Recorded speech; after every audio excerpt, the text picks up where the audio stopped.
Welcome to the Writer Reads Short Stories. This is the 12th and final installment of Calliope's Challenge.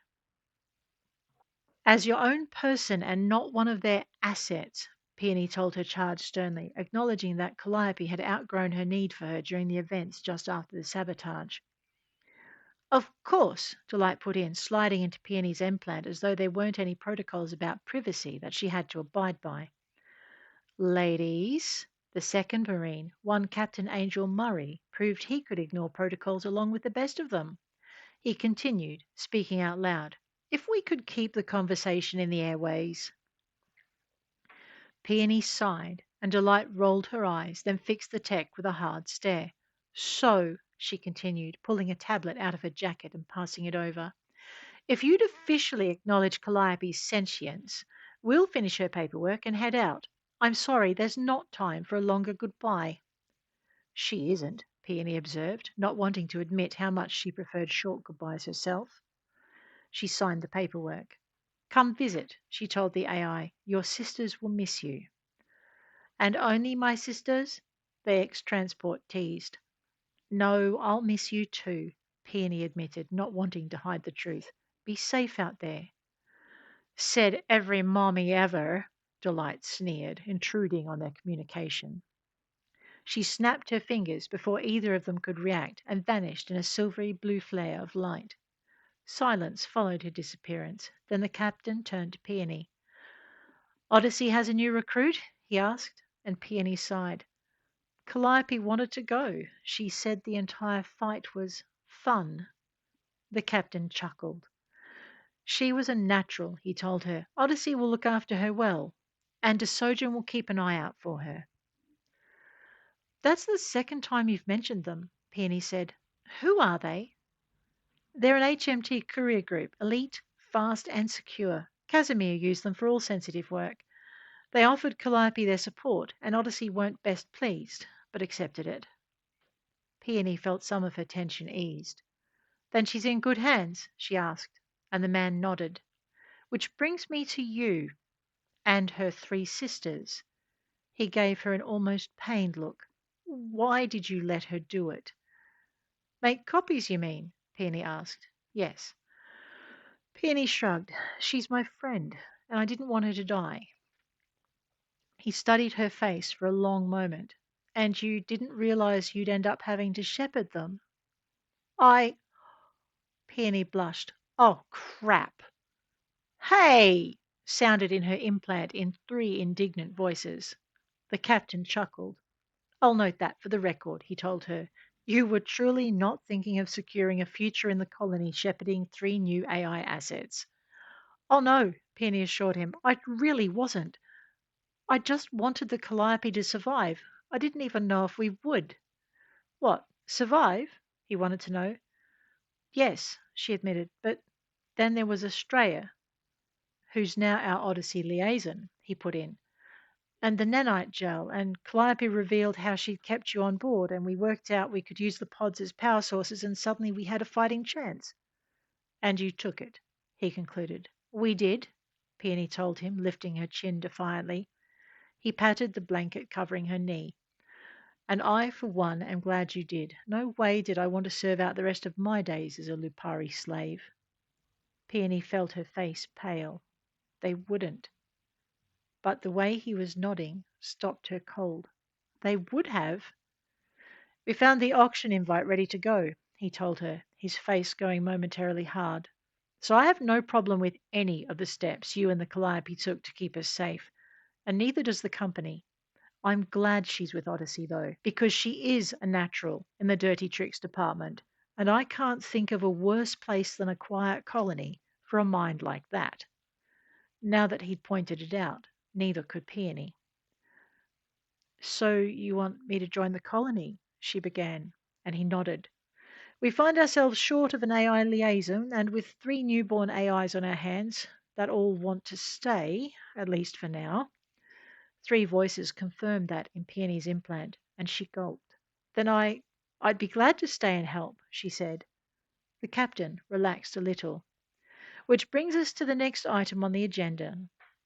He raised his head and glanced at the pickup. You getting this, Cal? Yes, sir, came the third voice, the one Calliope had introduced as Calico. She's a whiz at administration oversight, the Marine captain explained, turning back to Peony, and she doesn't have a potty mouth like her slightly older sister. Callie, Peony supplied, remembering just how many times she'd been called sugar tits during the battle.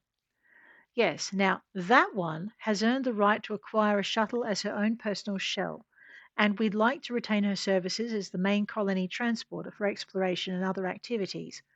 Agreed, Peony stated, unable to think of a better position for the mouthy AI. And she'll be the marine liaison, the captain added. Peony opened her mouth to argue, then remembered the AI's first tasks. Agreed, she said, but they need to teach her the protocols of swearing, particularly the whens.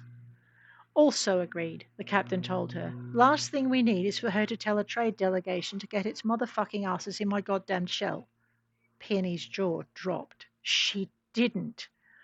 His eyes twinkled with suppressed mirth, and he almost smiled a second time, but stopped. She almost did, he admitted. Fortunately, it was a simulation, and being blown apart by a Lupari battlecruiser was an object lesson in manners. Oh dear. He flashed her a grin, then sobered. Which brings us to the third AI in the clan, he continued.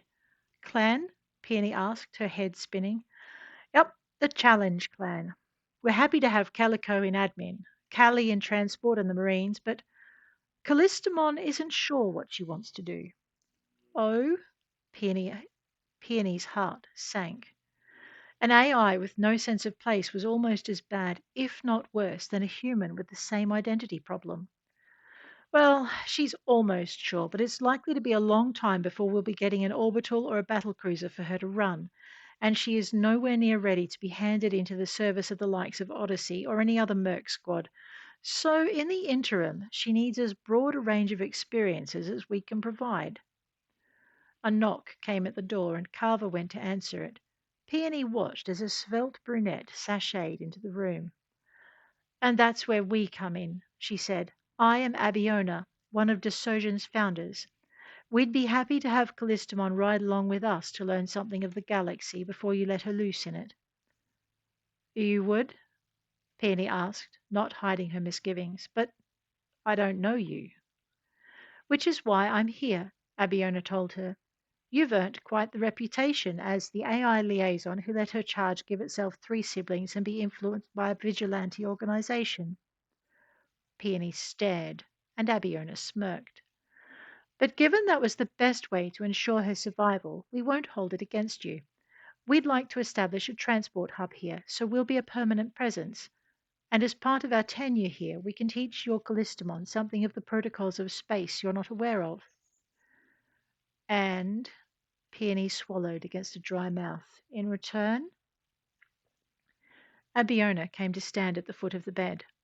Like I said, we'd like to establish a transport hub here, and for that we need the permission of the colony leaders.